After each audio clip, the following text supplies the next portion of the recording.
A Cadeia da Prece, Jesus mais perto de você. E estas são as gerações de Isaque, filho de Abraão. Abraão gerou a Isaque, e Isaque, da idade de 40 anos, quando tomou a Rebeca, filha de Betuel, irmã de Labão, arameu, por sua mulher.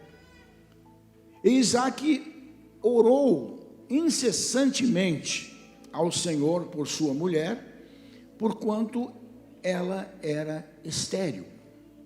E o Senhor ouviu as suas orações, e Rebeca, sua mulher, concebeu, e eram gêmeos. E os filhos lutavam dentro dela. Então disse: se assim é, por que sou eu assim? E foi-se a perguntar ao Senhor.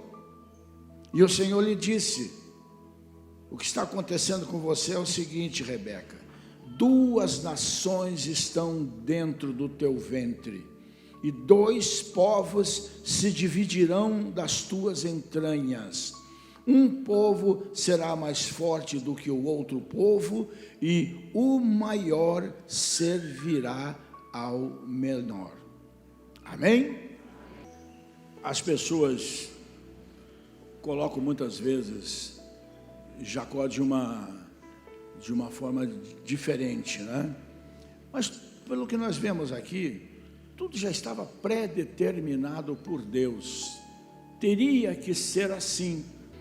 Mas o que eu quero dizer nessa manhã é que, apesar de tudo isso, apesar do comportamento errático, pelo menos em termos éticos, né, de Jacó, Deus não abriu mão dele. Deus fez dele um dos 3 patriarcas, Abraão, Isaque e Jacó, que pela graça de Deus e também por méritos próprios, acabou se tornando ou recebendo um nome diferente, que é Israel, até hoje, né? E apesar de toda a situação complexa da vida desses 2 irmãos, em toda e qualquer circunstância, ao longo da caminhada de Jacó, todo o tempo que ele esteve fora de casa, mais de 20 anos, trabalhando de graça para o seu sogro, para casar com a mulher dos seus sonhos, que acabou não dando certo porque o sogro enrolou ele, né? E ele trabalhou mais 7 anos, portanto 14 anos de graça para o seu sogro, para poder casar com a mulher dos seus sonhos.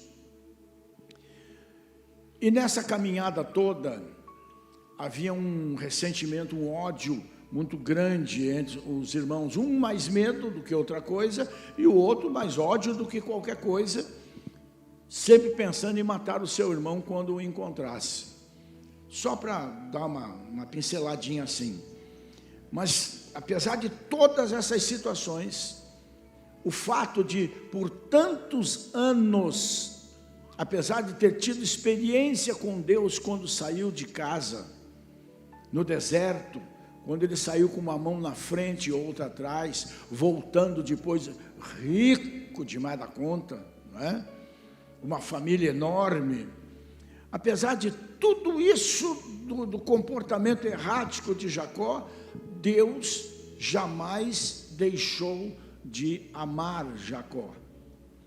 Deus não mudou a escolha dele com relação a Jacó.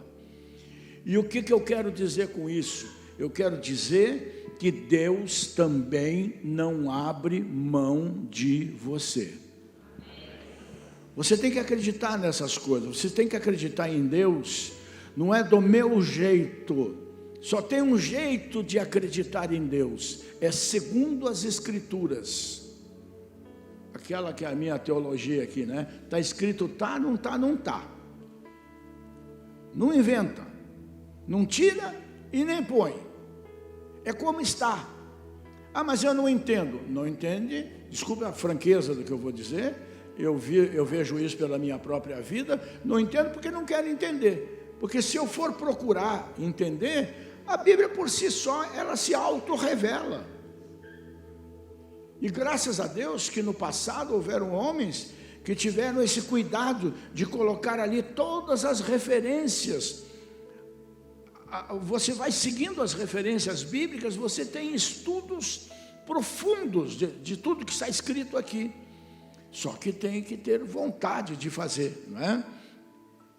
Mas independente disso, independente do nosso jeito de ser, independente dos nossos tropicões pela vida e tudo mais, Deus não abre mão de nós. O preço que Ele pagou. Você abre mão da tua casa, do teu carro, de uma propriedade, de um filho, ou assim, a troco de nada? Não abre, porque você sabe o quanto custou. E Deus não abre mão da minha vida, porque Ele sabe quanto eu custei, quanto você custou, quanto nós custamos. E o amor dele por você é incondicional. Seja você branco, preto, amarelo, vermelho, alto, baixo, gordo, magro, o amor dele por você é determinado, é incondicional, é incansável, é um amor vencedor. Um amor vencedor, né? Mas entenda, não depende de quem você é, e nem de como você se comporta. O grande problema da humanidade é olhar para as Escrituras e olhar para Deus como um velho barbudo com um porrete na mão, assustando todo mundo. Eu nunca esqueço que nos Estados Unidos, alguns anos atrás, que sempre, até então, era a maior nação evangélica do mundo, não sei se ainda é, infelizmente, né? Eu me lembro que fizeram uma pesquisa entre a criançada do que é que eles mais tinham medo, e pasmem vocês, eles responderam na sua grande maioria que eles tinham medo de Deus. E muitos de nós também temos medo de Deus. Nós não temos que ter medo de Deus, porque a Bíblia diz que Deus é amor. E quem é que tem medo do amor? Não é verdade? Nós temos que ter temor, não de Deus, temor a Deus. Respeito. Se temos que ter algum medo, é de entristecê-lo, é de magoá-lo, é de sermos traíras, vamos assim dizer. Esse é o único medo que nós temos que ter de Deus. A mão de Deus pesa, castiga, esmaga, isso, aquilo e aquele outro. Não é por aí. A mão de Deus ajuda, a mão de Deus levanta, a mão de Deus afaga nos momentos de dor. Nós temos que entender esses princípios, né? O amor de Deus por você, você tem que entender, segundo está escrito lá em João, inclusive, o amor de Deus por você é eterno. Eu falei? Eterno, né? A causa do amor de Deus por você não está em você.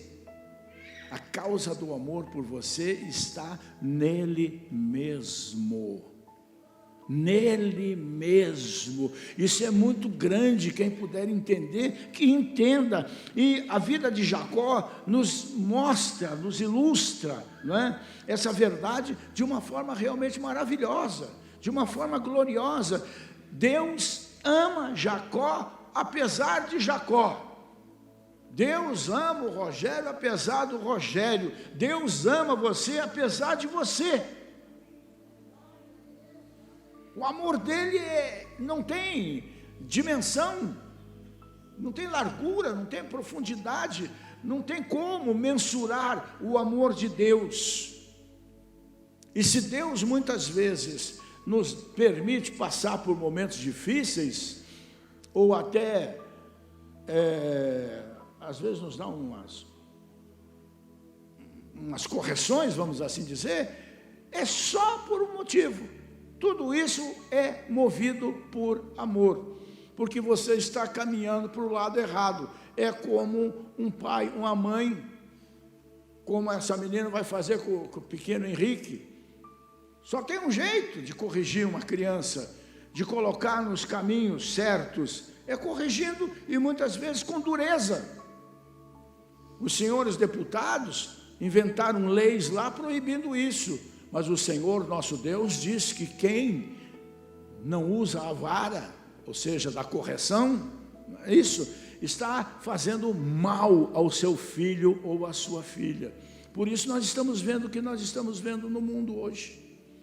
Por isso nós estamos vivendo essa loucura que está acontecendo entre as crianças, entre os pequenos, de rebeldia, entrando por caminhos, por desvios horrorosos desde pequenininhos, nas escolas. As coisas estão muito difíceis, porque não há uma correção de rumo feita com certa dureza, mas com amor, como Deus faz conosco. A Bíblia diz que Deus corrige aqueles a quem ama. Então Ele nos corrige. Se Deus amou o mundo de tal maneira que deu o seu Filho unigênito para que todo aquele que nele crê não pereça, mas seja salvo, Deus ama o homem, a mulher, né? O gênero humano, incondicionalmente. Se acontece alguma coisa de ruim, é porque nós nos afastamos dos caminhos dele. Nós o ofendemos, nós o agredimos, nós transgredimos as suas leis, a sua palavra. Nós nos colocamos em posições que não são as posições para as quais Ele determinou um dia, para que nós fôssemos pessoas vencedoras, e não vencedoras apenas nessa vida, mas vencedores por toda a eternidade. Sem dúvida nenhuma, nós somos propósito de Deus. E quando a gente tenta, de uma forma errada, mudar esse propósito, por causa das nossas paixões, da maldade inerente ao homem, infelizmente, a gente, não está na Bíblia, né? Mas a gente vai dar com os burros na água, né? Então, a verdade é que o amor de Deus por você não é causado por fatores externos. O que Deus não ama é o pecado. O que Ele ama é o pecador. E completa o seu propósito na vida desse pecador a partir do momento que ele se converte. E se ele se converte, ele é transformado, ele se torna uma nova criatura. Então deixa de ser aquilo que era, aquele comportamento errático, que agride, que ofende a Deus, e se torna um homem ou uma mulher, segundo o plano de Deus, para ser feliz, para ser abençoado, para ser instrumento, para ser bênção na sociedade do modo geral, começando pela sua própria família. Então, gente, não é porque eu sou bonzinho, não é porque o Billy Graham era um sujeito bonzinho, tudo arrumadinho, filhinho da mamãe, isso e aquilo, que ele foi chamado para ser um dos maiores pregadores do mundo. Não era por isso, não era por fatores externos. Deus ama a todos e escolhe soberanamente, livremente, independente dos seus méritos. Se eu sou inteligente, se eu deixo de ser, se eu sou bonito, se eu deixo de ser bonito. Ele disse para Rebeca: o mais velho vai servir o mais moço. Deus disse que o seu amor por Jacó foi um amor incondicional. Ele diz: eu vos tenho amado, diz o Senhor, mas vós dizeis: em que nos tem amado? Não foi Esaú o primeiro a nascer, irmão de Jacó? Disse o Senhor: no entanto, eu amei a Jacó, porém, o texto bíblico diz: aborreci a Esaú, ou seja, desprezei, nesse sentido aqui, mas fez dele um líder de uma grande nação também.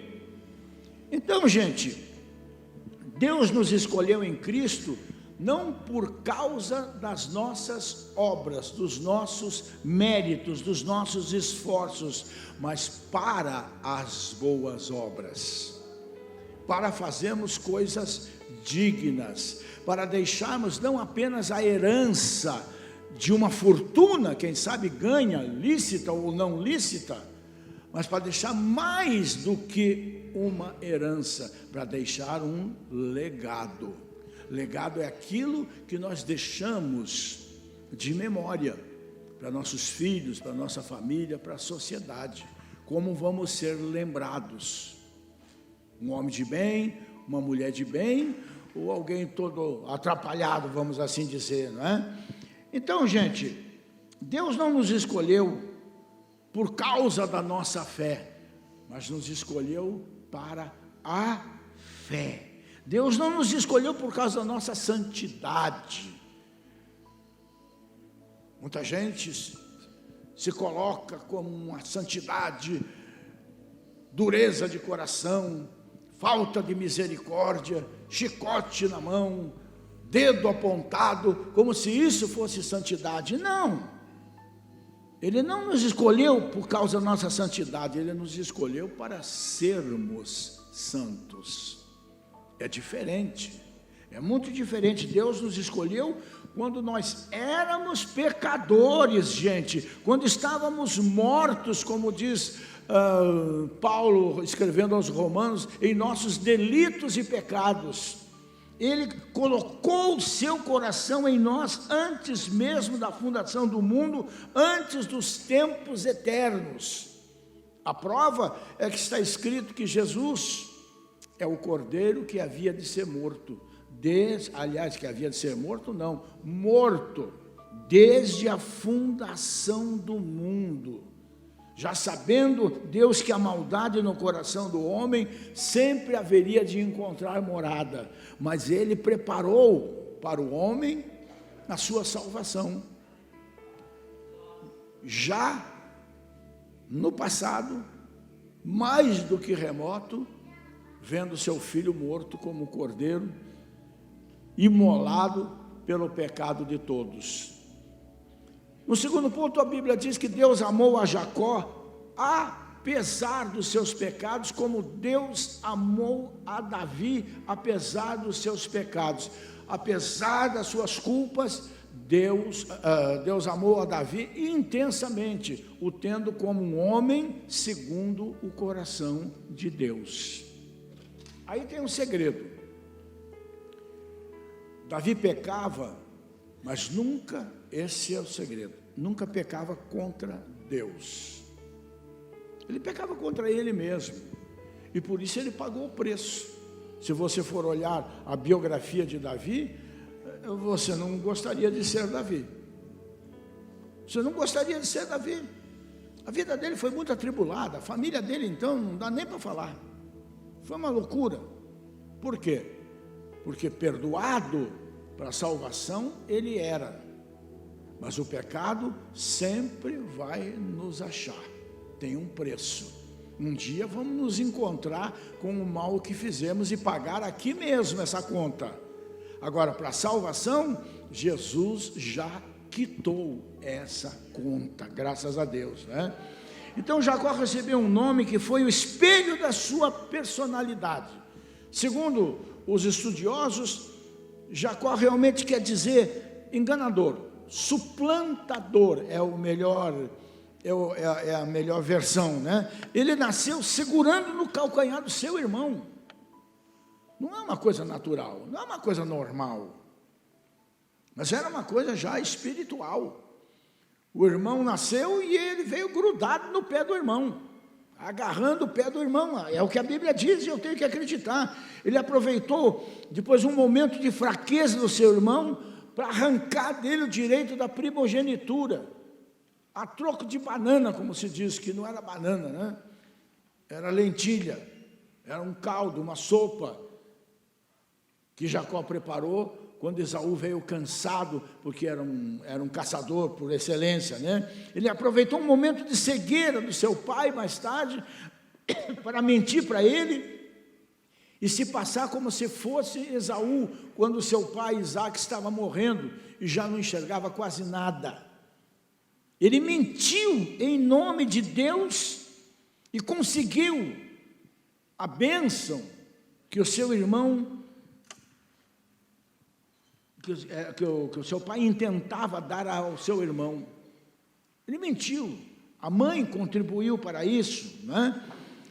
Jacó, como disse no começo, tinha um comportamento bem reprovável. Ele enganou, mentiu, traiu, mas a despeito de quem era, Deus o amou e continuou investindo na sua vida. E assim é o amor de Deus por nós. Assim é o amor de Deus por você. Ele te ama incondicionalmente. Ele te ama apesar de você. Ele me ama apesar de mim. Nós temos sim, não podemos negar, eu não nego, nós temos pecado contra Ele, mas Ele continua me amando e investindo na minha vida, assim como na sua vida também. Num terceiro ponto, Deus revelou-se a Jacó, também, apesar da crise que ele passava, pode chamar de crise existencial, ou qualquer coisa parecida assim. Jacó estava em crise, ele havia mentido para o pai em nome de Deus, tinha tomado os destinos da sua vida nas suas próprias mãos, duvidando do propósito do Senhor. Ele enganou o seu irmão, e agora, para salvar a sua vida, precisa fugir, claro, não é? Deus toma a iniciativa e revela-se a ele ali em Betel. Deus era o Deus de Abraão, Deus era o Deus de Isaque, mas ainda não era o Deus de Jacó. E os encontros que Jacó teve com Deus foram tremendos, como vocês muito lembram, né? E então Deus faz promessas a Jacó, apesar de ele ainda não conhecê-lo pessoalmente. Como Jó, ele conhecia Deus apenas de ouvir falar. Como eu, enquanto não tive uma experiência realmente de quebrar, né? Como a gente costuma dizer, de quebrar as pernas, né? Eu só conhecia Deus de ouvir falar, como muita gente está dentro da igreja, né? E Deus promete estar com ele, Deus promete guardá-lo, Deus promete ampará-lo. Jacó tem uma experiência profunda ali em Betel. Ali ele conheceu a casa de Deus, como ele batizou aquele nome, né? Mas ainda não o Deus da casa. E esse é um problema de muita gente. Nós conhecemos a casa de Deus, esta é uma das casas de Deus, mas não conhecemos o Senhor dessa casa. O pior é que muitas vezes nós não levamos nem a sério a casa de Deus, quanto mais o Deus da casa.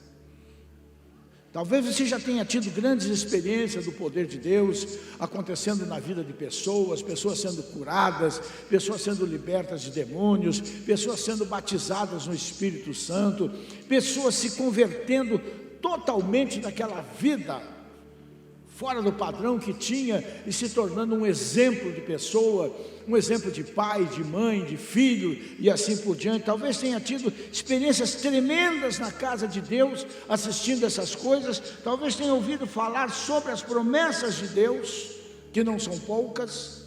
As pessoas se enganam muito e por isso pouco recebem, porque pouco pedem, e pouco pedem porque nem sabem o que pode pedir. Acredito que nas Escrituras tem aí 200, 300 promessas de Deus, e no entanto são milhares de promessas que Deus faz aos seus filhos. Tem filho de Deus aqui? Amém. Promessas para você, que eu costumo dizer o seguinte: são formas, ainda essa semana passada eu vi isso em algum lugar, em uma loja, né? Aqueles desenhos assim, de flor ou qualquer coisa, que as mulheres colocam a massa do bolo ali dentro, e quando tira, o bolo tem uma forma de flor, tem uma forma de coração.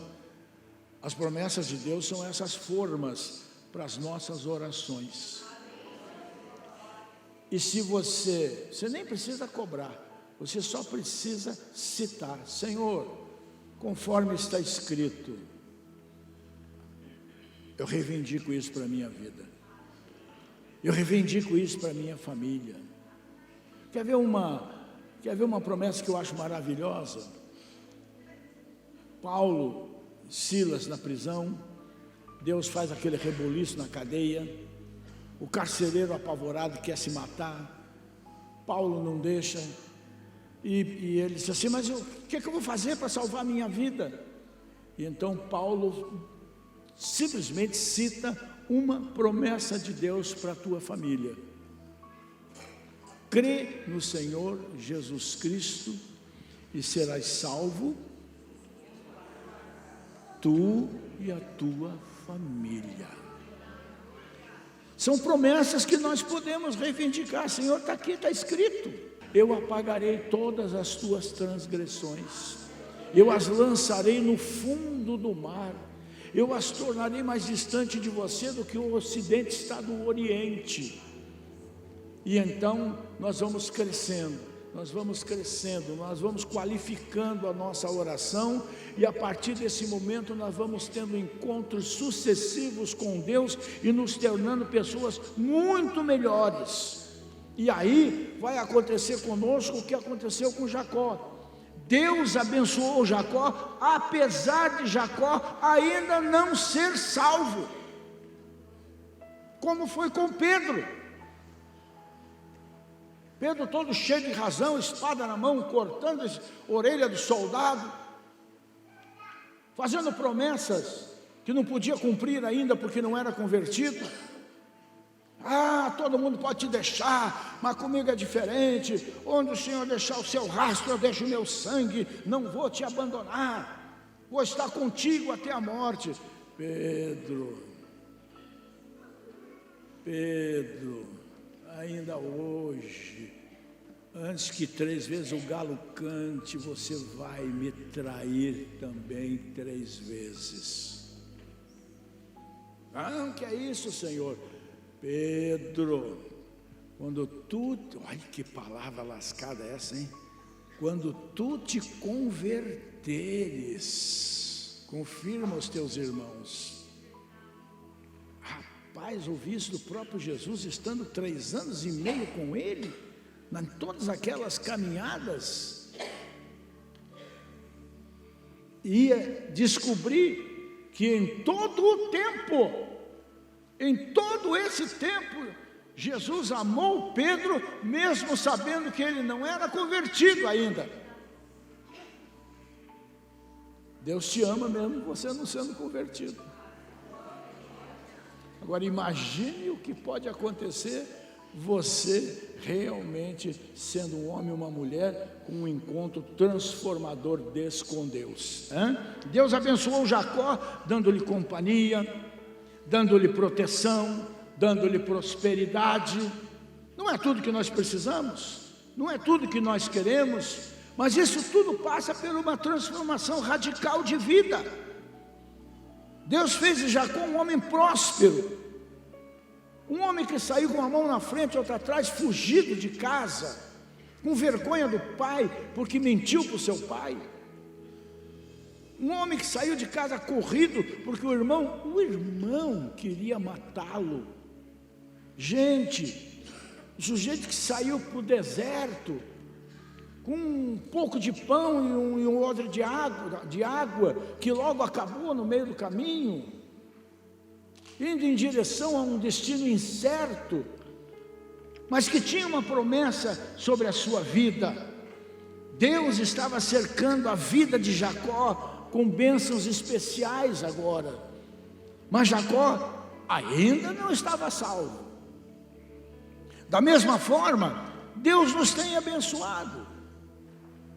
Olha você aqui hoje de manhã, você não tem nem noção do que significa O fato de você estar aqui hoje na casa de Deus, ouvindo a palavra de Deus, salvo em Jesus Cristo, com vida, saúde, família, pão sobre a mesa, pode não ser muito, mas amanhã será. Mas hoje não vai faltar, porque é promessa de Deus para a sua vida. A Cadeia da Prece, Jesus mais perto de você.